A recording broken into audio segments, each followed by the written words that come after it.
ladies and gentlemen. It's the Right Guys podcast. It's Friday, and we are all feeling a little fried. And now your hosts, Josh Hammerling and Max McGuire. Welcome back to another edition, Right Guys podcast. My name is Max McGuire. Josh Hammerling. How you doing on this Friday, man? Good. Yeah? Good. Got some family visiting, so we're going to do some fun stuff this weekend. Good for you. Go to NBA game. That should be interesting. Oh, you really?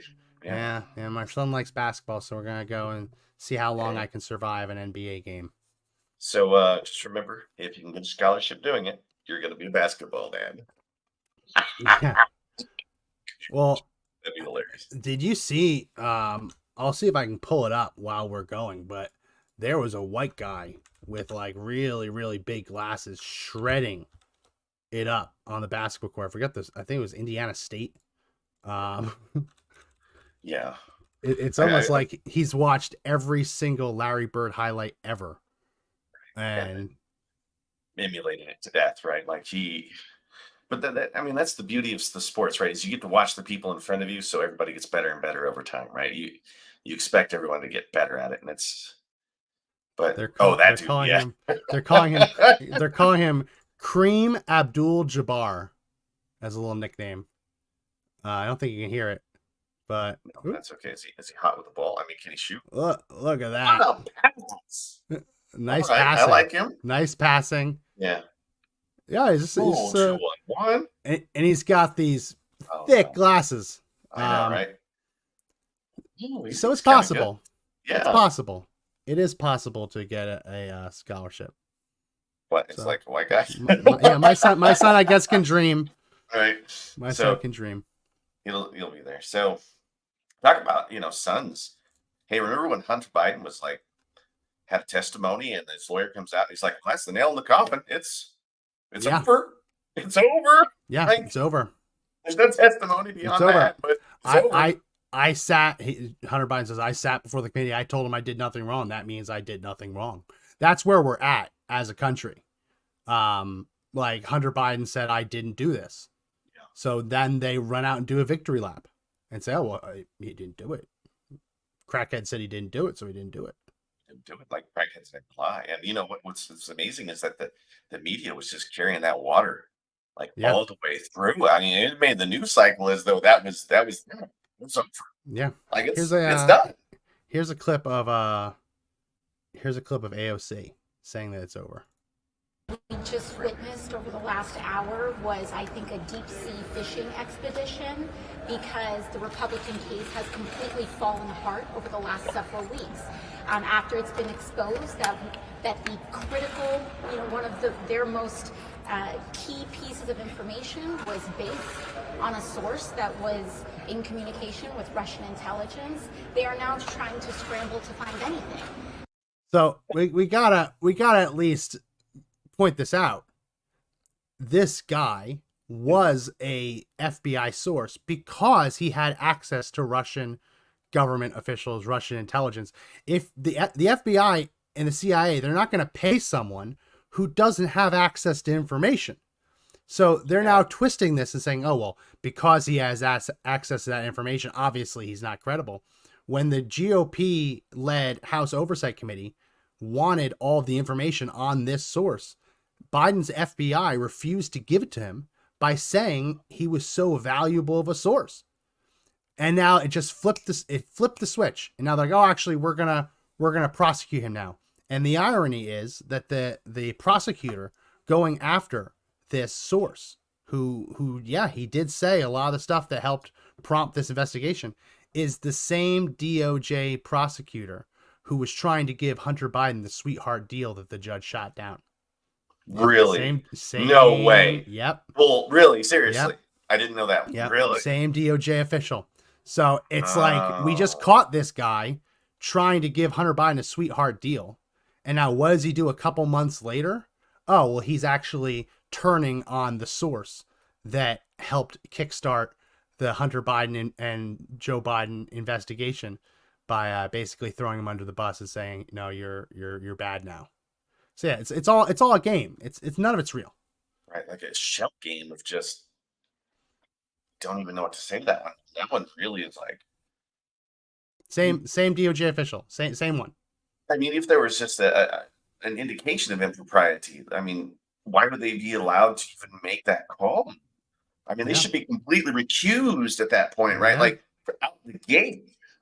Yeah. Holy I got to sit up a little bit so I'm not too low on the camera. Yeah, it's the fact that that's like being hidden from people is wild. But that was AOC, right. and we have a little bit more. We can play a little bit more of it. It's always fun. I like it when we get a lot To of substantiate their fairy tale is what we should call this. But I think more disturbingly, what we are seeing is just a complete and inappropriate expedition into the president's son, and for matters and subjects that are completely unrelated to an impeachment investigation. And I think it is extremely disturbing to see the lack of professionalism, the lack of grounding, and the abuse of public resources and abuse of public power in order to pursue something that truly, whose point at this juncture is very unclear. Look at Swalwell just standing there, like drinking the Kool-Aid with her. But right? Like, yeah, but county district attorneys and attorneys general can just prosecute Trump for nonsense. Like that's not this is too far. Like saying we want to put Trump in prison for 700 years, that's not too far. no. Asking Hunter Biden who is the big guy that was getting 10% of your Chinese venture, that's too far. Even though, as we'll cover, Hunter Biden admitted that Joe Biden is the big guy. Right. So what's the problem here? That sounds like it was a damning testimony, and like all the talking heads are out there spinning this thing like it's hot, man. Like, did you ever feel like AOC is like that hot girl you want to date, and you only date her because she's hot, but the moment she opens her mouth, you're like, listen, this is just going to have to end. Here's the thing. I went to Boston College. She went to Boston University. So the minute I would have seen that on her resume, I wouldn't have even shown up to the date. Yeah. So like, she wouldn't have fooled me. She wouldn't have fooled me. I just kind of blown away. She's taking the word of one guy who's under a congressional hearing, but I just didn't believe a bit of that for the longest. Like she's suddenly the source on sources, the source on what's right and wrong. Yeah. Wow. I want to play the clip of Matt Gaetz because I want to read a little bit of the deposition that Matt Gaetz, because Matt Gaetz was asking about the laptop, which is very important.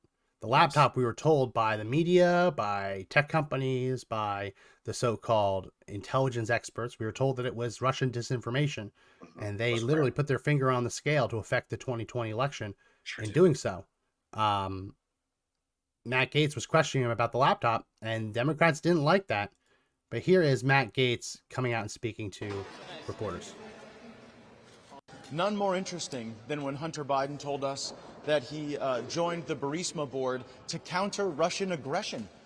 I hadn't heard that one before. That thank goodness we had Hunter Biden on the Burisma board because that was central to his strategy to stand up to Vladimir Putin. So, no, he's been responsive to questions. Has he told you exactly what value he brought to any of these boards, any of these companies yet? Have you guys asked him that? Yeah, we've asked those questions, and there is an illusory value. It is a mirage to believe that Hunter Biden was engaged in international business.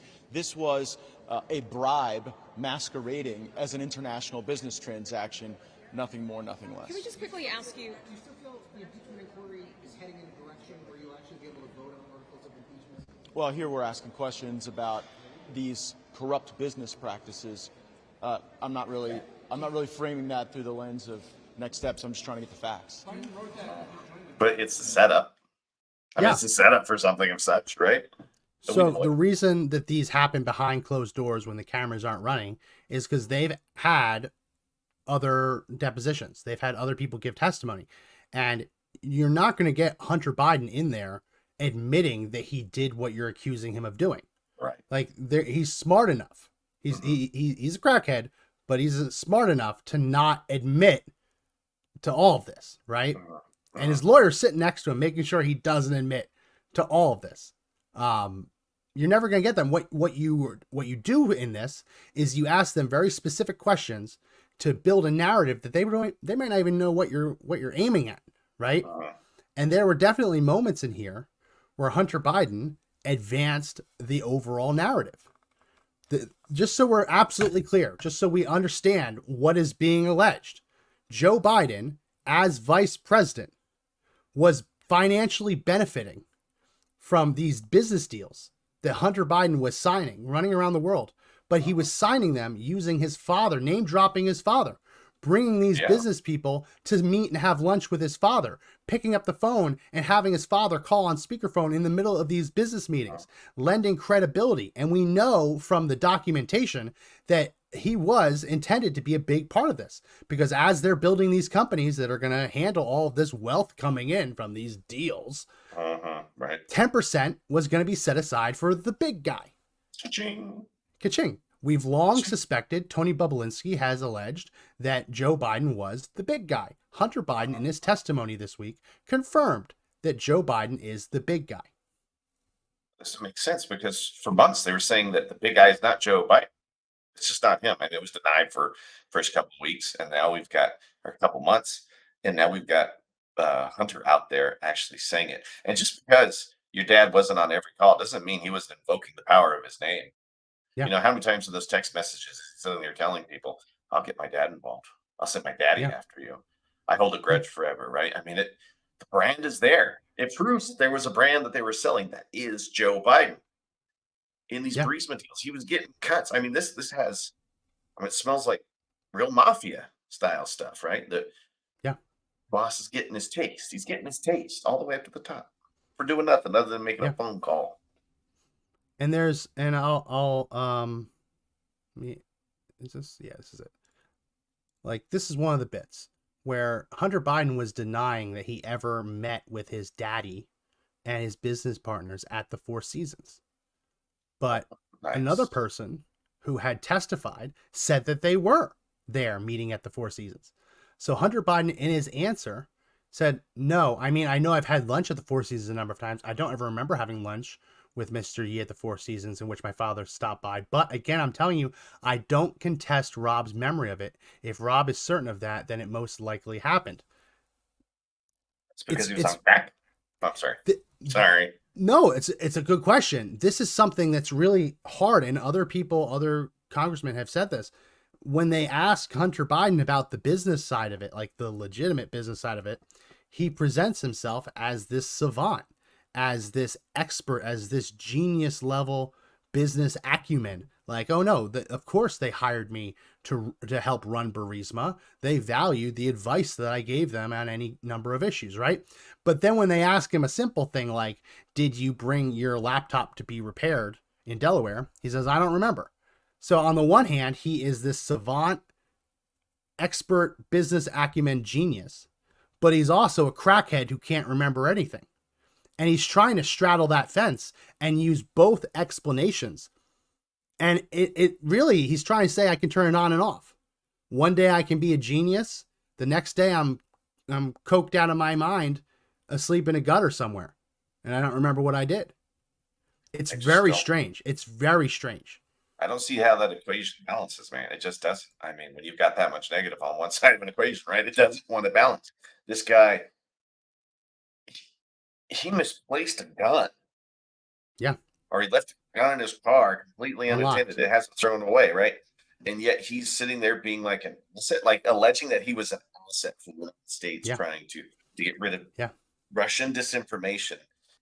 I mean, just we're expected to believe he's some sort of CIA operator or something, right? They are gonna operator or something. It's just crazy. It's crazy. He is quite literally faking it until he makes it. Like, oh, I was on Burisma board to help counter Russian aggression. Bullshit, you were on the Burisma board to counter Russian aggression. Come on. Yeah. Come on. Don't piss on me and tell me it's raining. Come on. You can't bullshit a bullshitter. Right. Like, it's so obviously false. Right?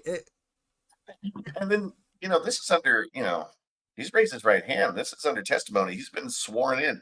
And there's but in this case, there's no real discovery, right? I mean, if this were to go to a court and there was more discovery created, there might be people who would have testimony that might contradict everything Yeah. that he's saying, right? But we're just expected to believe him as the truth, like he's the final truth with no Yeah. investigation, really. I mean, that's what they're doing here, but But that's the it's a question. crackhead that doesn't remember Tuesday from Thursday. That's the question. If half of his answers are I was too high on crack to know, I just, you have to believe them. How could the left possibly say that his testimony just destroyed the case against him and Joe Biden? Yeah, He yeah. quite literally presented himself as a coked out witness who shouldn't be trusted with remembering things.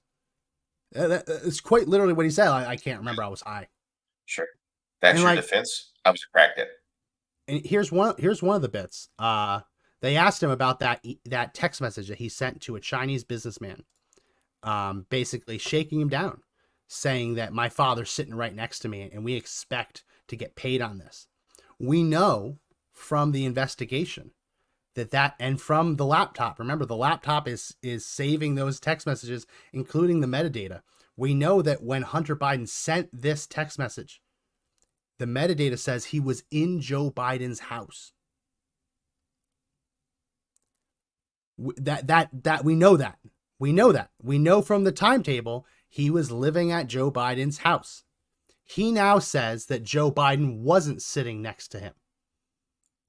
He says, Well, the fact of the what choice? matter is that there's no other text message that you have in which I say anything remotely to this. And I was out of my mind. I can also tell you this. My father was not sitting next to me. My father had no awareness. My father had no awareness of the business I was doing. So he's saying my father couldn't have been next to me because I was coked out of my mind. Yeah. But that also means he could have been next to you. You're sitting in his damn house. Right. You put words to text saying he's sitting right next to me. Next thing, right. And your excuse for why that isn't true is because you were high on crack. I'm sorry. That lends more credibility to the fact that he was there. Absolutely. And it's just the same time when he's, misplacing all those guns or for the time he gets the guns. 'Cause now he's admitting again that he's crackhead, right? So Yep. what's the timetable on that? Does it line up? This is giving going to other destroy. testimony? This is going to Yeah. destroy. That's an interesting question. Let's see when that date is. Yeah, because that's what I want to know. Because if he's in this testimony, he would be inadvertently admitting his guilt on another case, right? And that would be Yeah. That is damning, right? I mean, this is on the record too, right? The hand went up for this one. He swore in on the Bible, most likely. 2017. Where is it? March. So was it 2015 on the gun stuff? No, it was later. Dates. Or was it 18?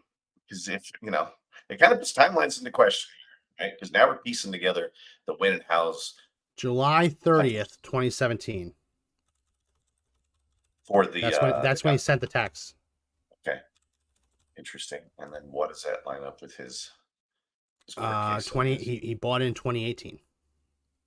So it lines up the fact that he's a crackhead. Right there, right? I mean, it just shows up in his own testimony, and he thinks he's being a bad. Might even be cocky, right? Yeah. He thinks he's a lawyer.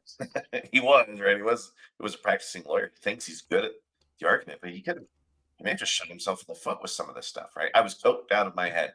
I was out of my mind. He's admitting at that time. Does Burisma run drug tests on their employees? I mean, that would be the other thing, right? You're not going to get too many jobs if you're constantly coked out. I mean, here's the thing though. Like he's saying, my father wasn't sitting next to me. That wasn't real. I was coked out of my mind.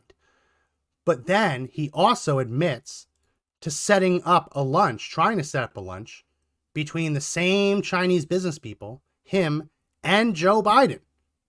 So like he's saying like, well, my father had nothing to do with my business deals. And then he's simultaneously admitting to setting up lunches between the business partners and Joe Biden. And those business partners are routing money through a corporation that the email trail says 10% is getting set aside for the big guy. We see quite literally money enter Joe Biden's account from these Chinese sources. And every couple weeks, a little bit gets shaved off and given to other Biden family members. We've done a whole show on this. This happened. This absolutely happened. And I'm at some point, they're going to have to switch from saying it didn't happen to saying it happened, but there's nothing wrong with it happening. right. That's because going to be the next phase. there's going to be so much contradictory, damning testimony if when this thing goes further, right? They're not going to be able to walk that back. I mean, at some point, you either have to admit the guilt or not. And I've been wondering through this, like, who's the fall guy in this one? Like, is Hunter Biden going to go down? Right, on the Democratic side, somebody's got to go. Somebody's got to go down, right? Somebody's got Yeah. to lose the face. Somebody's got to take the one for the team and go to jail over it. So is it going to be Hunter Biden, or is it going to be the people going after Hunter Biden? Because Yeah. right now he's acting like he's invincible, right? And there's not a lot of people going after Hunter Biden except these congressional hearings, which means there may or may not be anything that comes from it. They may recommend it to the attorney general, but do you think he'll touch it? Right? I mean, it's high. It's a high probability it's a no. Plus, he's still got the pardon in his dad's back pocket, at Yeah. least for a few more months, and that may be why he's walking around like he's wearing armor because he really thinks that nothing's going to happen to him. Plus, he looked really fidgety in a lot of those videos. Did you? I mean, he was staring all over the place. I didn't know if he was enjoying it, if he was Yeah. on crack still. Maybe he just gets off on the idea of having that attention thrown at him. I don't know, but he just seemed like he was relishing and rolling in that moment just a little too much. Or, same, same. So if you remember, I want to make sure that I have this right. I want to make sure I get these right back and forth. Yes. Okay. So you remember that during the 2020 campaign, Donald Trump made a big deal about the fact that Hunter Biden got $3.5 million from Russians, specifically the wife of a mayor of Moscow. Yeah, I remember that one. Yeah. Russian billionaire Elena Baturina. Yeah, The that's left worked overtime to try and discredit that. Remember, Washington Post unraveling the tale of Hunter Biden and $3.5 million from Russia. The claim that they said was debunked was that Elena Baturina gave Hunter Biden $3.5 million. So now I would think Putin would know the answer to that. I think he has to release it. I think we should know the answer. That was Trump talking about this. So all of the powers that be claimed that he never received money from Elena Baturina. But something that we saw from his testimony this week is that Hunter Biden confirmed that his father did in fact dine with that woman, Elena Baturina. So we have Hunter Biden getting money from this Russian oligarch. And we know that Joe Biden, he just confirmed that Joe Biden did sit down and have a meal with her. So this argument that there was no connection just got destroyed. There's very obviously a connection. A Russian doesn't give Hunter Biden $3.5 million unless that Russian sits down with Joe Biden for lunch. And still, it's probably going to be spun as a circumstantial evidence thing. Just because they were having lunch doesn't mean that they were talking about giving money, even though if there's records that show that money came in, right? Because we don't know if there's smoking guns out there that some people might be sitting on. The laptop might be saying a lot of different things that we haven't seen on that. Deposits, maybe there's a ledger. Did anybody think that maybe there's a ledger? And if there is, are you going to be able to tie that to an actual deposit after a lunch? Right. And then a kickback happens. I mean, that's how you start building that case. And if they're seeing that, I mean, it feels like formality at this point, right? Yeah. He's confirming that the lunches that we've all alleged, that he's setting up these lunches with his father and these business people who are giving him money. They're sitting at lunch with Joe Biden. We know that he's using Joe Biden as leverage to make himself appear more legitimate, literally selling the Biden brand. That's what other people have testified. That it was selling the Biden brand. This has not shot the entire investigation up. This is moving it forward. And you were never going to get Hunter Biden to confess to this. It was never going to happen. But what they did get him to admit to are things that he probably didn't think were that damaging, which are going to advance the narrative and advance the investigation even further. One of the ones that I was really confused about, Josh, was this testimony between Gates and questioning between Gates and Hunter Biden about him dropping off the laptop to the Delaware laptop repair person. At this point, we know it happened. Hunter Biden knows it happens because he's suing Rudy Giuliani over accessing the laptop from that laptop repair facility. So he is suing the laptop repair facility. Now, these are lawsuits. These are real things that have happened. Strangely, inexplicably, during his testimony, he refused to admit that he remembered dropping it off. Really? Yes. Really? And so here's the questioning from Matt Gaetz. In 2019, did you drop off your laptop at a repair shop? He says, not that I remember, no. Did you have a laptop in 2019? I've had many laptops. Did you typically keep a separate laptop for work and personal, or was it usually one laptop you operated with? I don't know. I don't think there was a distinction between work and personal. Do you recall ever having dropped off a laptop at a repair shop? The lawyer chimes in. He asked and answered that, and Gaetz says, no. I asked if he recalled that in 2019. Now I'm asking if he ever recalls doing it. There's some argument over what they agreed would be in the scope or not. And then Gaetz says, did you ever drop a laptop off at a repair shop? And here Hunter Biden starts filibustering. He says, I dropped a laptop off at the Apple repair shop that was literally 3 blocks from my office in DC. If I was ever going to repair one, I would have walked up the street and dropped it there. Did you ever drop off a laptop in Delaware? Hunter Biden says, the Apple store in Georgetown. Gaetz says, yeah, my question's about Delaware. Did you ever drop off a laptop in Delaware? And this is where Hunter Biden's filibuster. He says, the largest Apple store in America is, the highest grossing and largest Apple store in America is at the Christiana Mall. If I was going to drop off a laptop, I don't ever remember doing that, but if I was going to drop off a laptop, I would have gone to the Apple store, which was 7 minutes from my parents' home there. Do you ever recall leaving a laptop at a repair shop? I do not. Here's the thing. I understand. We've talked about this on the show before. In the heat of the moment, if you don't remember something, you are advised by counsel to say, I don't remember. This is not one of those moments. He's quite literally suing people, claiming that they illegally accessed his laptop through a repair shop that he's now testifying under oath he doesn't even remember dropping it off at. And so this has been years ago. This has been one of the biggest stories ever. Yeah. It is possible to jog your memory, right? Maybe he didn't remember it then, but I bet you he remembers it. Otherwise, how is he suing them? How is he suing the laptop repair owner? Yeah. How? Why would he interested in this? And did anybody in this meeting mention any of that? I mean, did they even know? That would be the other part, because did they even know? And why didn't anybody ask that question? And the other thing that really is kind of making me wonder is that he said he's had lots of laptops, man. If I usually have one laptop, I don't care if you're mega rich or mega poor, you usually work on one rig because that's your computer. Mm-hmm. I would know if it had a problem because I wouldn't be able to work. I would take it to a repair shop and I need it back as soon as possible.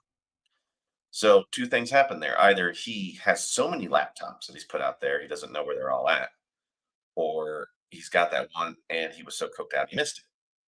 What I'm getting at is there are more laptops out there. Like if he's got a bunch, has this thing happened before? And is there more than one? Yeah. But the one's enough damning. I mean, he's already admitting to the one, right? I mean, he doesn't remember dropping it off.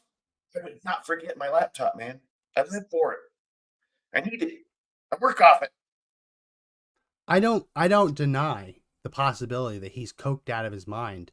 His laptop breaks and he just brings it to the nearest person to fix it. And obviously he forgot he left it there because it became the property of the repair shop when he didn't pay his bill after a certain amount of time, per the terms of the contract that he signed. They have his ink on paper, his signature. Yeah, he had to sign for it, didn't he? You showed that. I remember seeing that picture. So like he dropped it off.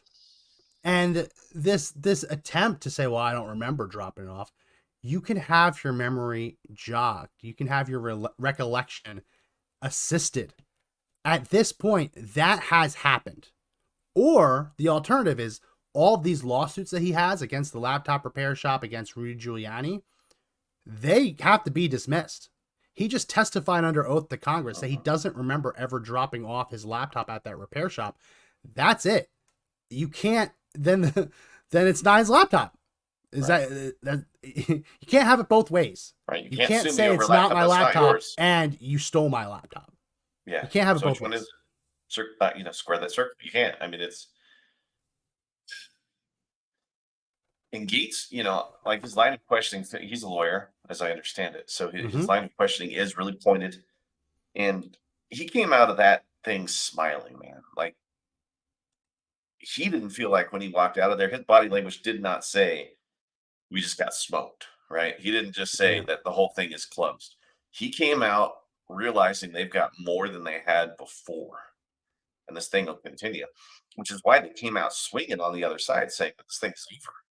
This thing's over. I mean, what do you do with the most damning testimony up to date? You should call it a nothing burger because that's the only way to fight it with disinformation. Yeah, I feel like they've really got something hard here. Is that the signature? that's the signature. That's his signature.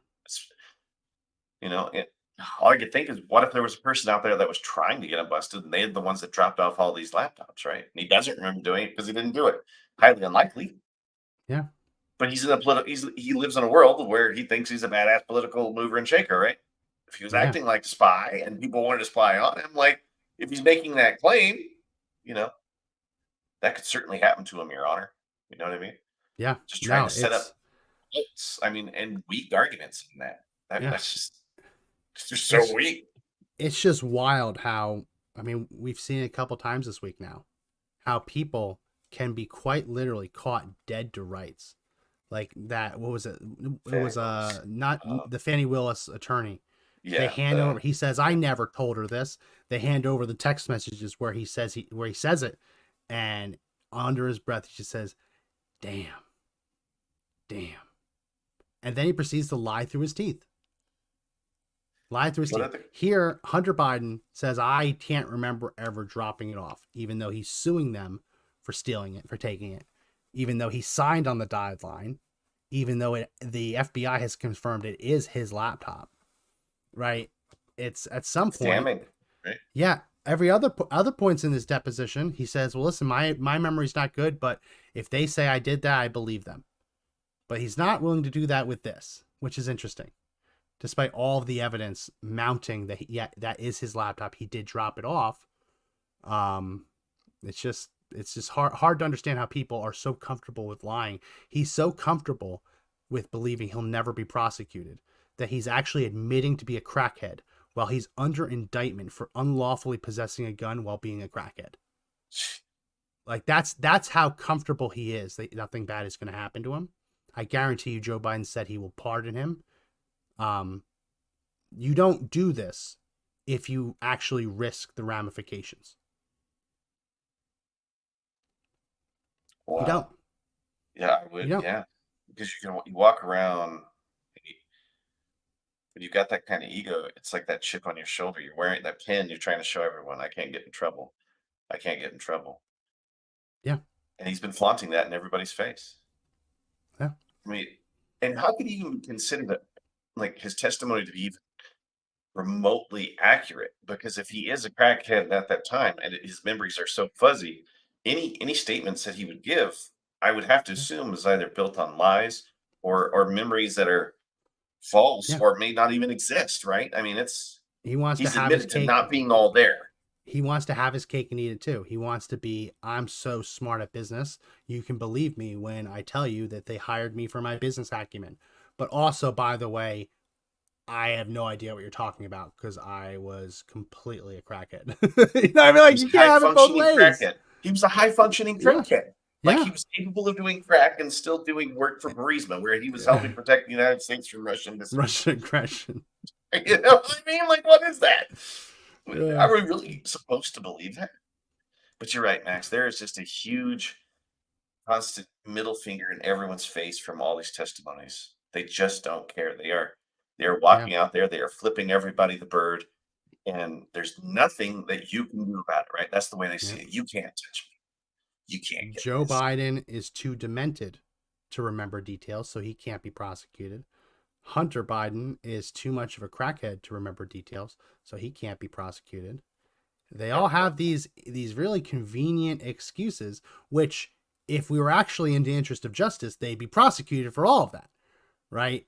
I mean, or in Joe Biden's case, removed from office for being too mentally incapacitated to be president. But it's just they want to have their cake and eat it too. They really think that they are untouchable. They think that this won't touch them, that they'll just be able to get away with all of this.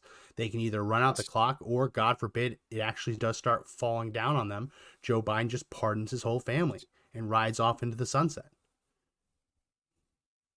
Joe Biden is telling us left and right that he's fit for office and he's just fine. He just had his physical. There's nothing problem, no cognitive issues. But yet, you said he would not be able to testify. The FBI has already accounted for that. The Hur report, right? He's not there.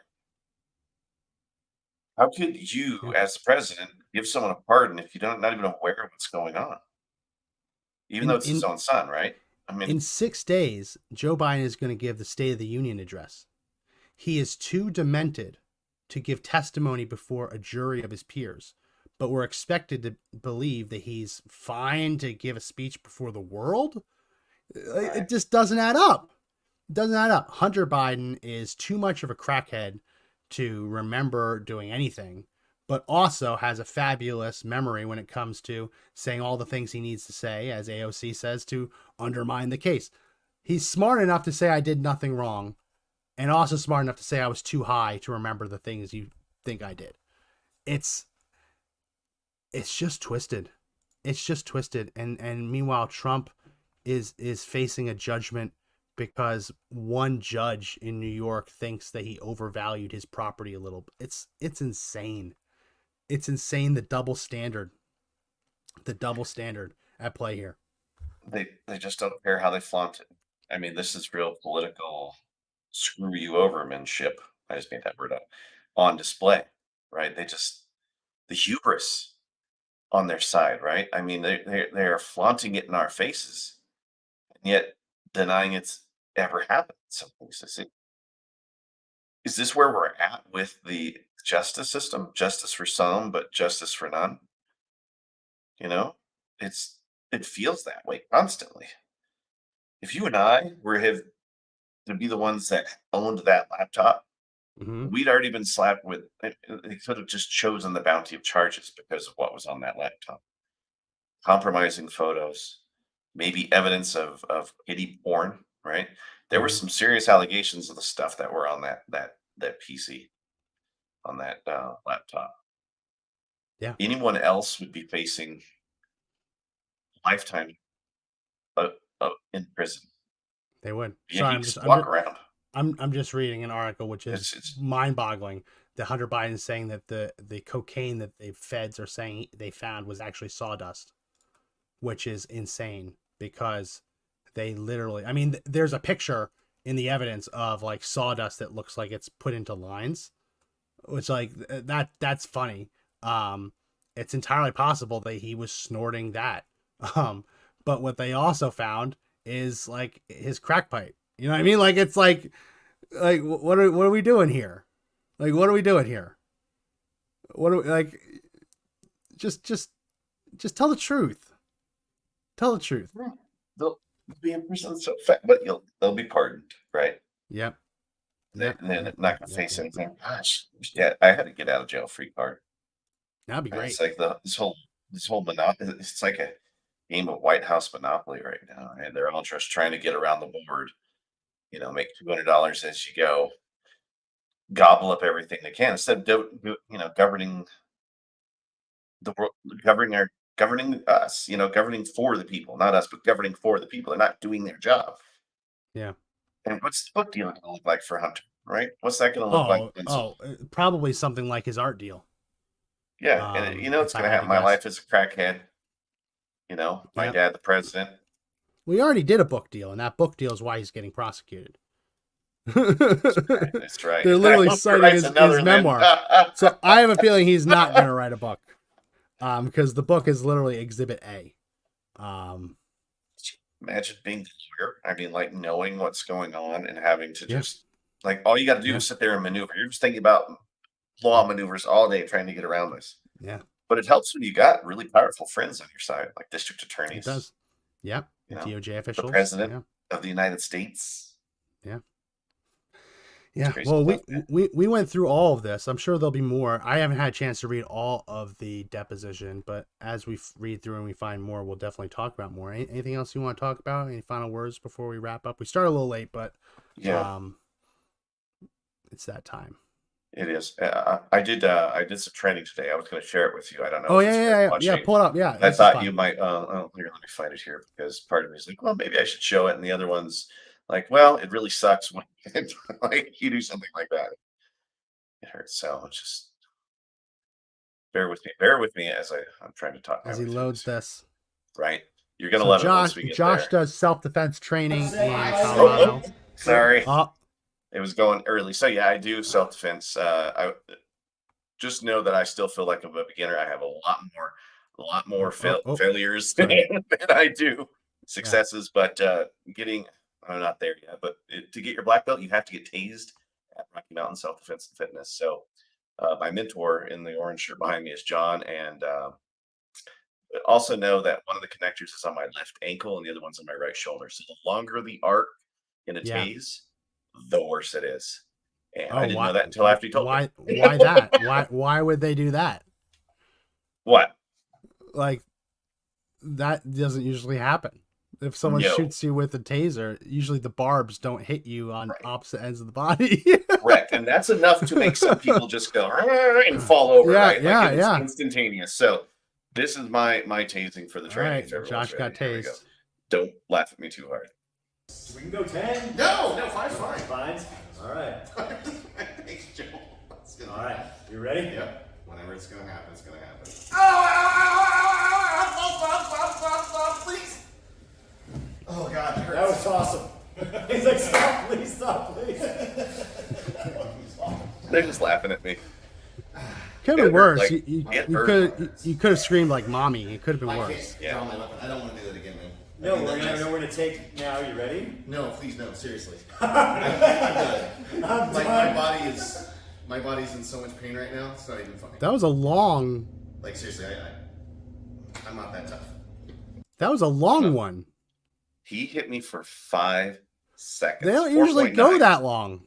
No, and I know, right? he a lot of Krav Maga people will try to go 5 to 10 seconds. Yeah. 10 seconds. So that's all part of the training. In order to get a black belt, you've got to do that. I'm not near black belt, but I got it out of the way. That's interesting. It's Well, horrible.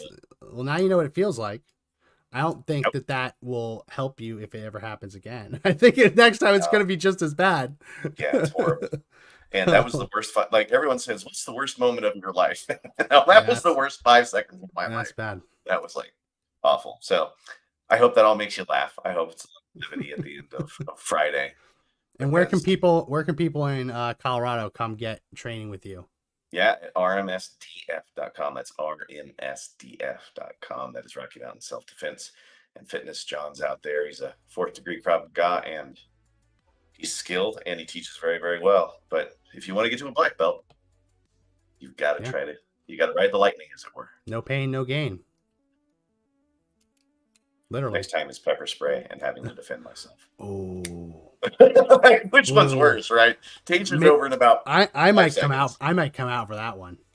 Okay, I've that'd be fun. I've gotten pepper spray in my face before. And it's not fun. It's not fun It's at horrible. all. Like it's just it's the best way Yeah. to describe it. And then That he's gonna- you can develop, not like an immunity to it, but you can train yourself on how to fight through it. yeah. The first and, time is always going to be the worst. It'll never be fun, but as you experience it, I mean, it's not exact 1-to-1, but it's like spicy foods, right? If you eat Yeah. spicy foods every day, the spice doesn't have as much of a. It still hurts, sure. but yeah, I mean, I might fly out for that one. The challenge is to make me fight for my gun and just make me defend myself. Might even be like several people coming at me all at once. Might just be like an army of people. Oh yeah, it's a bull in the ring thing. You're just hurdle. Do they sell tickets to be one of those people? That's a money making opportunity. Maybe. I mean, who what are you wants to looking mace for? Josh? Who wants to mace Whoa, Josh? whoa. No. Maybe it's Mace Max. Ooh, yeah, 'cause that's got a nice ring to it. Mace Max. I think Tase Josh. No, I think no. I think there might be a waiting list on that one. I think we Oh, might someone's sell already that one out. commented. Okay, so Cannonball. I thought he was going to say, "I'll tase you, bro." But that's it. Happy Friday, all. I hope you Happy enjoyed that. Friday, everyone. That's it for this edition of the podcast. If you like the podcast, subscribe, like, comment, share. Let us know what you think in the comment section. We do read them. We do appreciate them. We go live Monday, Wednesday, Friday, so tune in for that. And if you haven't already, do subscribe to the audio edition. We try and make this as audio friendly as possible, so do that, and you can listen as you're driving to and from work.